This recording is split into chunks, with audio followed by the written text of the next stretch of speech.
ദൈവം സമയാസമയങ്ങളിൽ ആലോചന കൊടുക്കും, ഇല്ലെങ്കിൽ കഷ്ടനഷ്ടങ്ങൾ ഉണ്ടാകും. നമുക്കറിയാം, അപ്പോസ്തലനായ പൗലോസ് പറയുന്ന ഒരു കാര്യമുണ്ട്. 276 പേരോടുകൂടി അദ്രിയക്കടലിൽ അലക്സാന്ദ്രിയ കപ്പലിൽ യാത്ര ചെയ്യുന്നതിന് തൊട്ട് മുമ്പ് പറഞ്ഞ ഒരു കാര്യമുണ്ട്: പോകരുത്. സ്തോത്രം. പക്ഷെ എല്ലാവരും പൗലോസിൻ്റെ ആലോചനയ്ക്ക് എതിര് നിന്നു. കാരണം പൗലോസ് ആ സമയത്ത് ഒരു തടവ് പുള്ളി, അപ്രധാന വ്യക്തി, പ്രധാനപ്പെട്ട ആളല്ല. സ്തോത്രം. അവൻ്റെ വാക്കുകൾക്കാരും പരിഗണന കൊടുത്തില്ല. മാലൂമി കൊടുത്തില്ല, കപ്പലുടമസ്ഥൻ കൊടുത്തില്ല, ആ കപ്പലിലുള്ളവരാരും കൊടുത്തില്ല.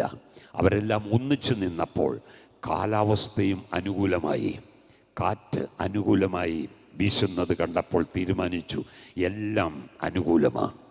എല്ലാം അനുകൂലമാണെങ്കിലും ഇവരാരും കാണാത്ത ഒരു പ്രതികൂലം കണ്ടിട്ട ദൈവം പൗലോസിൽ കൂടെ പറഞ്ഞത്, ഇതെല്ലാം അനുകൂലമാണെങ്കിലും അപ്പുറത്തൊരു പ്രതികൂലമുണ്ട്. നിന്റെ ദൃശ്യമണ്ഡലത്തിൽ കാണുന്നതെല്ലാം അനുകൂലമാണെങ്കിലും കാണാത്ത മണ്ഡലത്തിൽ ചില പ്രതികൂലങ്ങളുണ്ട്. അത് കൈകാര്യം ചെയ്യാൻ കഴിവുള്ള ഒരാലോചനക്കാരൻ നമ്മുടെ കൂടെയുണ്ട്. മറ്റാരുമല്ല, നാം സേവിക്കുന്ന ദൈവം. അതാ പൗലോസ് പറഞ്ഞത്. ആ ചരക്ക് നഷ്ടമായപ്പോൾ കപ്പലിന് കേടുവന്ന് തുടങ്ങിയപ്പോൾ പറഞ്ഞൊരു കാര്യമുണ്ട്. സ്തോത്രം. ഈ കഷ്ടനഷ്ടങ്ങൾ സമ്പാദിക്കേണ്ടിയിരുന്നോ? ഞാൻ പറഞ്ഞ കൊച്ചു വാക്കാണെങ്കിലും എനിക്കത് വലിയ വാക്കാണ്. കാരണം അത് എൻ്റെ വാക്കല്ല. എൻ്റെ വാക്ക് നിങ്ങൾക്ക് ചെറുതായിരിക്കാം, പക്ഷേ ഞാൻ പറഞ്ഞ വാക്ക് എൻ്റേതല്ല, മഹാദൈവത്തിൻ്റെ വാക്കാ. അതെനിക്ക് വലുതാണ്.